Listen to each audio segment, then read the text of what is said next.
Hello students, this is Gaikwad sir, and once again I welcome you all to this video lecture of United Public School.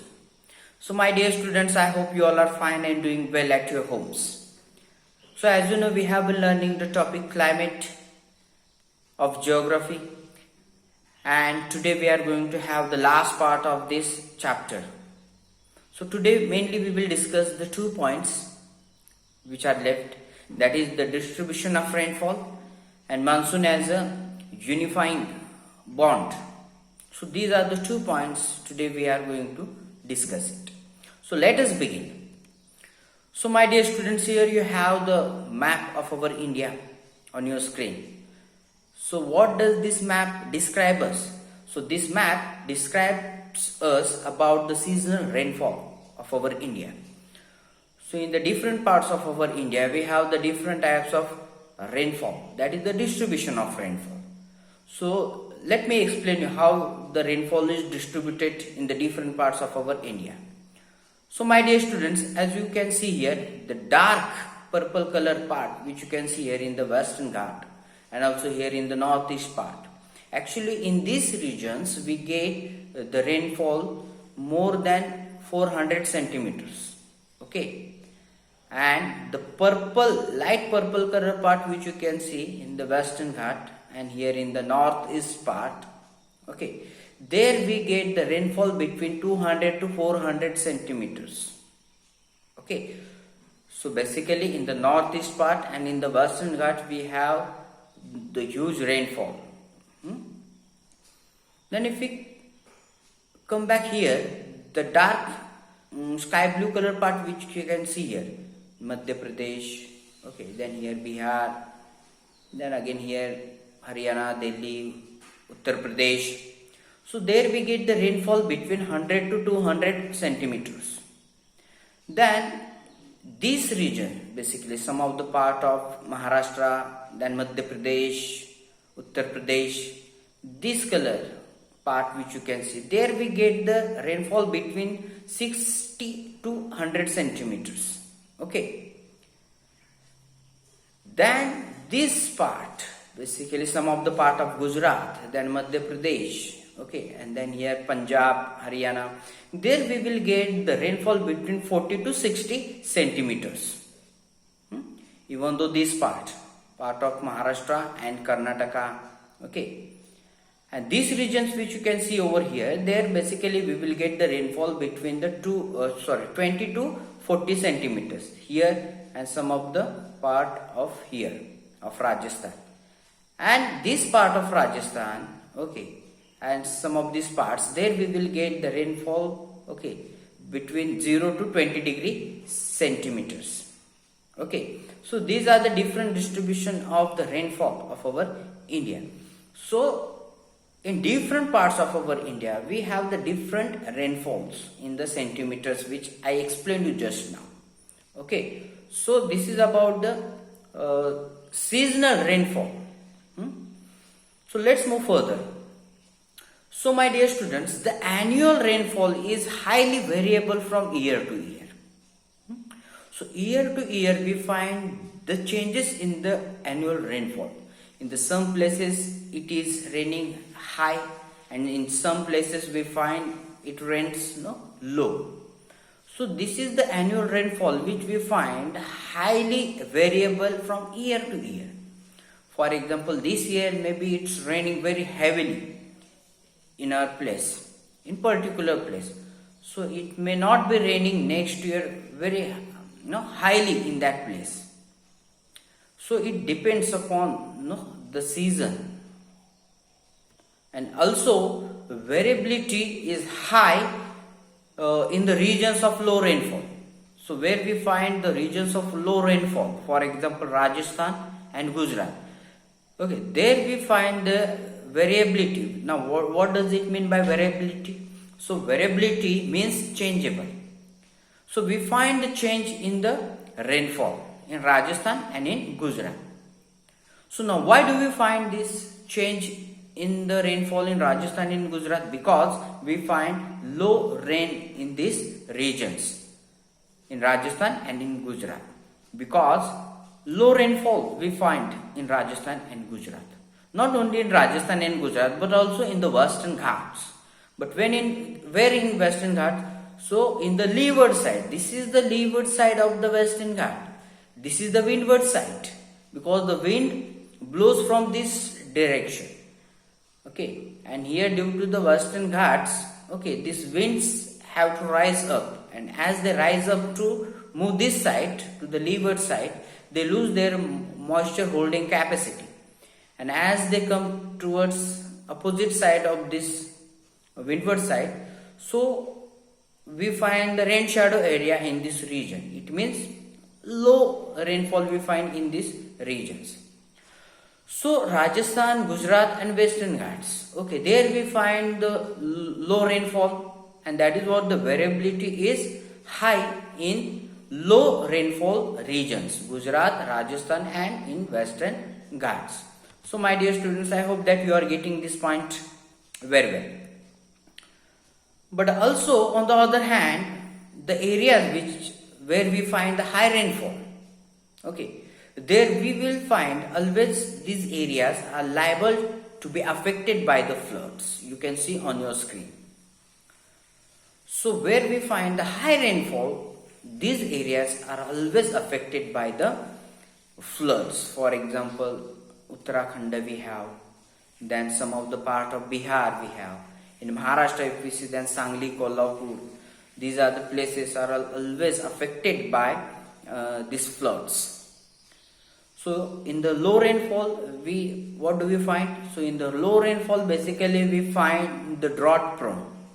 Okay, why we find the drought prone? Because we do not find the adequate water in those areas. We find the low rainfall in those areas, and so that is what the areas where we find the low rainfalls. Usually we get the drought prone in those areas. Okay. So now here you have the annual rainfall of our India, okay, which is also distributed in the centimeters only. Okay, already I had explained you earlier only. So this is the chart which explains you the annual rainfall of our India.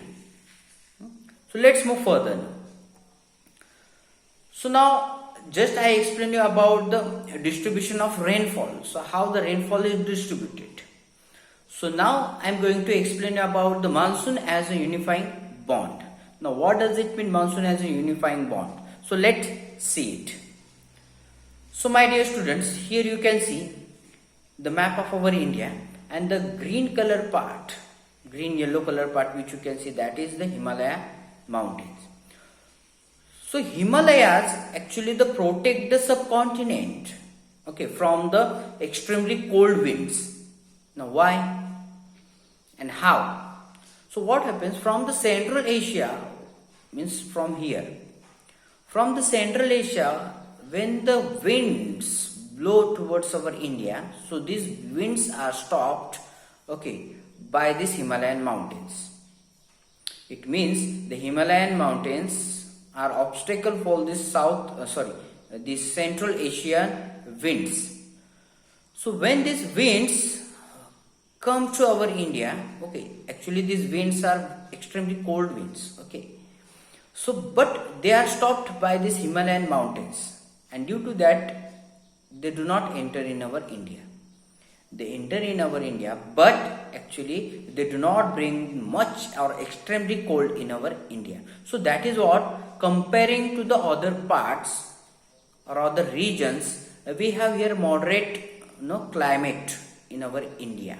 We do not find extremely cold in our India comparing to the other regions or other parts.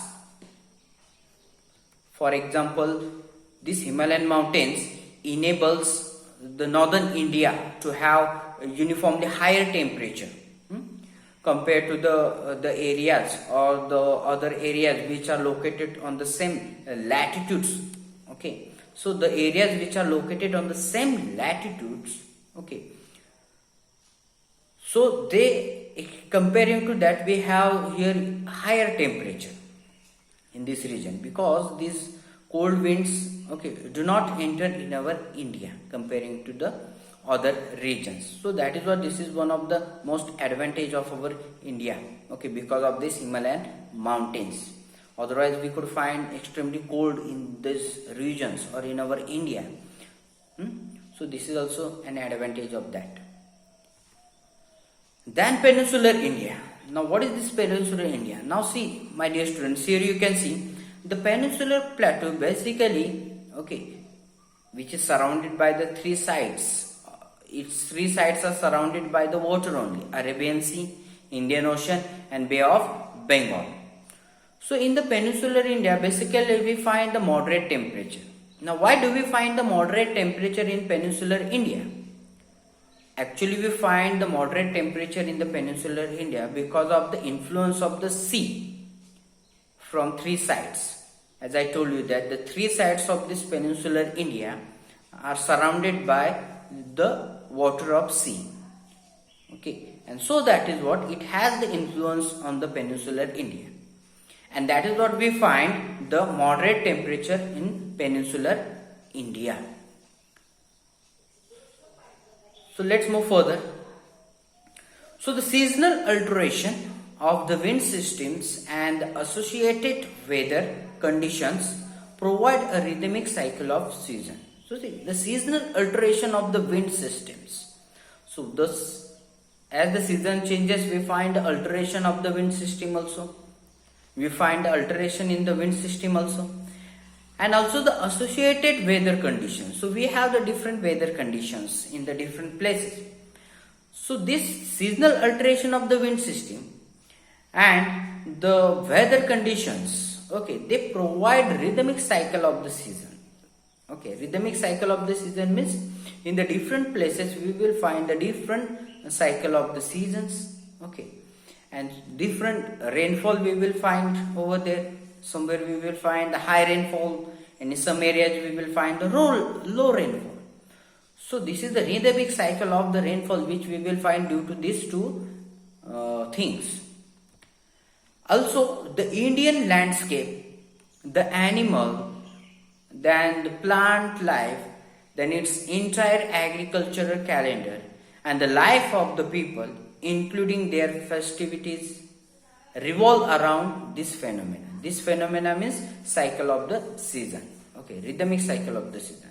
So our landscape, then the animals which we have on the earth, then the plants which we have, also the entire agriculture, okay, the entire calendar of the agriculture, then the people, okay, their life, this all their festivities, this all the things, okay, revolve around this phenomena only.